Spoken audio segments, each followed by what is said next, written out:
السلام علیکم دوستو، امام حسین کو شہید کرنے والے کافر یزید کی خوفناک موت کا واقعہ آج ہم آپ کو سنانے جا رہے ہیں۔ امام حسین رضی اللہ تعالیٰ عنہ اور ان کے خاندان پر ظلم کرنے کے بعد اللہ تعالیٰ نے یزید کو ایک بیماری میں مبتلا کر دیا۔ یزید کو ایک ایسی بیماری ہو گئی تھی جس سے اس کی آنتیں جلنے لگی تھیں۔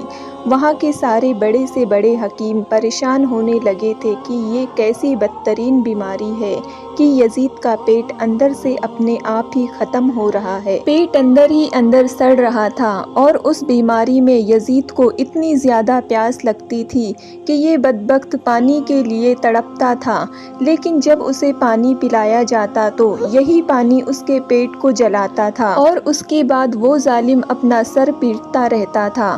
اور اس کے محل کے لوگ یزید کی یہ حالت دیکھ کر کہتے تھے کہ یہ عذاب اس ظالم پر، امام حسین اور اس کے پورے خاندان پر پانی بند کرنے کی وجہ سے ہی آیا ہے۔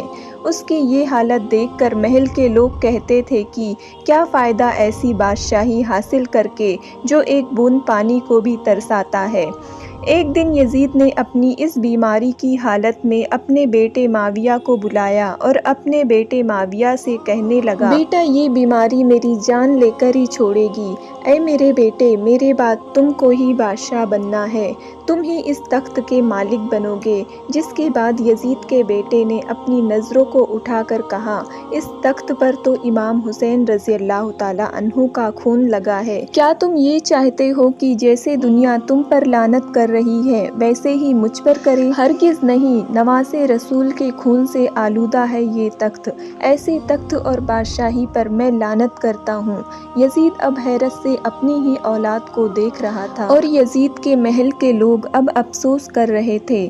دوستو آپ کو بتا دوں، اس سمے جب یزید کو یہ بیماری ہوئی تو یزید کے سامنے بڑے سے بڑے نشے کی چیز لائی جاتی تھی تاکہ یزید پوری طریقے سے نشے میں رہے اور اس کو یہ درد کسی بھی طرح سے محسوس نہ ہو اور وہ پیاس کی وجہ سے تڑپے نہیں۔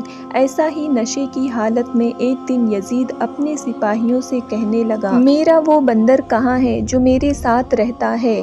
تبھی لوگوں نے اسے سمجھایا اور اس سے کہا کہ شاید وہ جنگل کی طرف نکل گیا ہوگا۔ یزید نے کہا، ہم ابھی جائیں گے اور اسے ڈھونڈ کر لائیں گے۔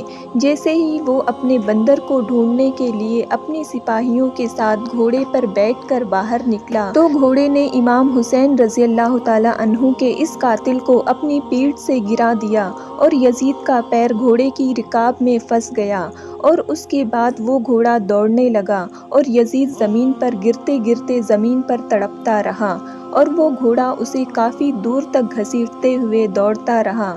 تبھی اچانک اس کا سر ایک پتھر سے ٹکرا گیا، لیکن اس کے باوجود بھی وہ گھوڑا رکا نہیں، یہاں تک کہ یزید ملعون کا پورا جسم زخمی ہو گیا۔